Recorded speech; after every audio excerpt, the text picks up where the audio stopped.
শুভ সকাল সবাইকে জানাই শুভ সকাল। আশা করি সবাই ভালো আছেন, আমরাও খুব ভালো আছি। আজ সারাদিন আমরা কি করি আপনারা দেখতে থাকুন। বাবু এখন কি দুষ্টুমি করছে? সকালবেলা ঘুম থেকে উঠেই আমার হেয়ার কাটের স্প্রেটা নিয়ে দুষ্টুমি শুরু করেছে। সকালেই উঠে এখনো ব্রাশ করেনি। চলো ব্রাশ করবে, চলো। আমার সকাল সকাল না ব্রাশ করতেই হবে, নাহলে দাঁতে পোকা ধরবে তো। সকালে আমার স্নান হয়ে গিয়েছে, এবার ঠাকুরের কাজ সারবো, তারপরে বাবুকে ব্রাশ করি, ওকে খাওয়াবো। বিছানাটা এখনো তোলা হয়নি, এলোমেলো হয়ে আছে, বিছানাটা গোছাবো। তো পুরো ভিডিওটা দেখতে থাকুন। সারাদিন কি হয়, পাশের পাড়ায় কালী পূজা হচ্ছে, তো ওখানে রাত্রিবেলা ফাংশন হবে।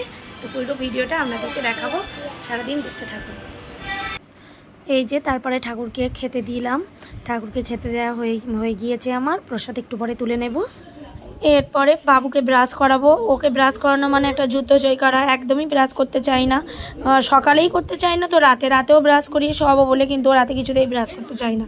তো যাই হোক, অনেক কষ্ট ওকে ব্রাশটা করিয়ে এই যে আমাদের ছাদে থেকে দেখাচ্ছি, এই একটা ঠাকুর ঘর, এর সামনে এই ভ্যানের উপরেই একটা কি সুন্দর করেছে, এতে করে ঠাকুর আনতে যাবে সন্ধ্যেবেলা, মানে আজকে কালী পূজা। আর এই মন্দিরটা, এখানেই কালী ঠাকুরটা উঠেছে, ওর সামনে স্টেজ করেছে। তো পুরো ভিডিওটা আপনাদেরকে রাতে আমি দেখাবো। ওখানেই ফাংশানটা হবে, কালকে হবে ফাংশানটা, আজকে পূজা, ফাংশানটা কালকে হবে। তো এর মধ্যে আমি বিছানাটা ঠিক করে নিচ্ছি। বিছানাটা না ঠিক করে আমি কোনো কাজই করতে পারি না। তো এই যে বিছানা ঠিক করে নিলাম, এই জানালা থেকে দেখুন বাইরের ভিউটা কত সুন্দর দেখা যাচ্ছে। এরপরে মা রান্না বসিয়েছে, আমি সব রান্নার জোগাড়গুলো করে দিচ্ছিলাম।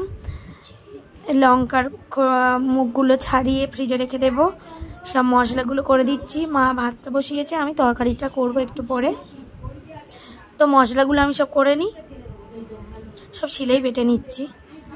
পরে রান্না টান্না হয়ে যেতে বিকালে খেয়ে দিয়ে একটু বাইরে বেরিয়েছি, মানে এটা আমাদের বাড়ির সামনেই খামার, আমাদেরই খামার। এই বাবা এখানে গাছ বসাচ্ছে, ওখানে আছে বেগুন গাছ, এটা হচ্ছে সজনা গাছের ডাল, এবছরই বসিয়েছে আমাদের নিজেদের গাছের ডাল, এটা পাতা বেরিয়েছে কত।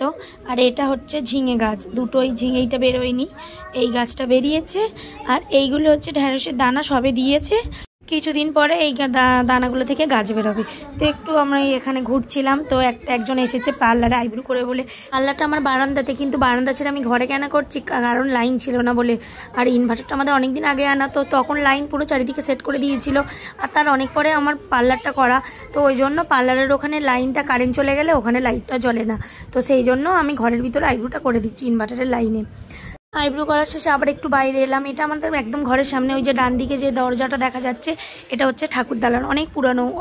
আমার দাদা শ্বশুরা তখন বেঁচে ছিল।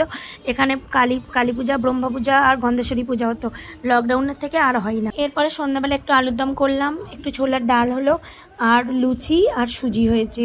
তো সন্ধ্যেবেলায় বসিয়ে দিয়েছি। বাবু এত বায়না করছিল যে ফাংশন শুনতে চলো না, এক্ষুনি চলো না, তার বায়নাতে তাড়াতাড়ি খেয়ে আমি আর বাবু একটু গেলাম তাড়াতাড়ি। তখন ফাংশন শুরু হয়নি। এই যে কত দোকান বসেছে দেখুন, এখানে প্রত্যেক বছরই কোনো না কোনো অনুষ্ঠান হয়। তো চলুন মা কালীটাকে দেখাই।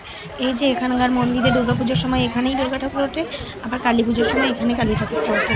আর এই সামনে অনেক বিশাল বড় খামার মতো করা আছে, ওখানে স্টেজ করে ফাংশনটা হবে। মন্দিরটাতে দেখুন কি সুন্দর লাইটিং করেছে। এখানে বাবার নৃসিংহদেব আছে, আর দুদিকে দুটো গৌরনীতাই আছে। ফাংশন তখনও শুরু হয়নি, সব ওরা যন্ত্রপাতিগুলো সেট করছিল, চেকিং করে দেখছিল। এখন ফাংশন শুরু হয়নি বলে এই অল্প লোক কিছু আছে, কিন্তু যখন ফাংশন শুরু হয় প্রচুর লোক বসে। আগের বছর হয়েছিল প্রচুর লাইটিং, অনেক লাইটিং হয়েছিল আগের বছরে। এবছর শুধু অর্কেস্ট্রা সেটটা হয়েছে, তেমন কোনো লাইটিং হয়নি।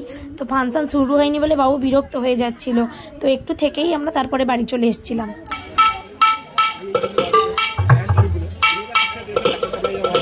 বাবু আমাদের ঘরে থেকে ফাংশন দেখা যাচ্ছে না বাবু? আগের বছরে ঘর থেকে দেখেছিলাম, এবছর এই যে আম গাছটা হয়েছে, আম গাছের জন্য দেখা যাচ্ছে না, তাও এই যে দেখা যাচ্ছে। সব লোকরা যাচ্ছে। এরপরে ফাংশন শুরু হলো, তখন রাত 11টা, প্রায় 11টা 10-15 বাজে। তখন অলরেডি বাবু ঘুমিয়ে পড়েছিল, ও 10:30টার আগেই ঘুমিয়ে পড়েছে। তো কিছুক্ষণ জানালার কাছে বসে বসে গানগুলো শুনছিলাম। তারপরে একটু ছাদে এলাম। ছাদে আমার শাশুড়ি, খুড়শাশুড়ি, ননদ এখান থেকেই সবাই দেখে।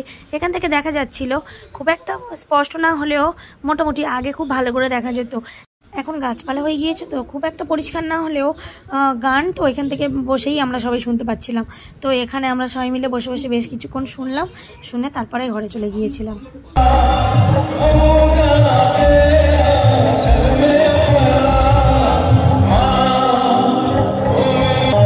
তো আজকের মতো ভিডিওটা আমি এখানেই শেষ করছি। দেখা হবে পরের ভিডিওতে। আমার ভিডিওটা ভালো লাগলে আমার চ্যানেলটা সাবস্ক্রাইব করে দেবেন। সবাই সুস্থ থাকবেন, ভালো থাকবেন, টাটা।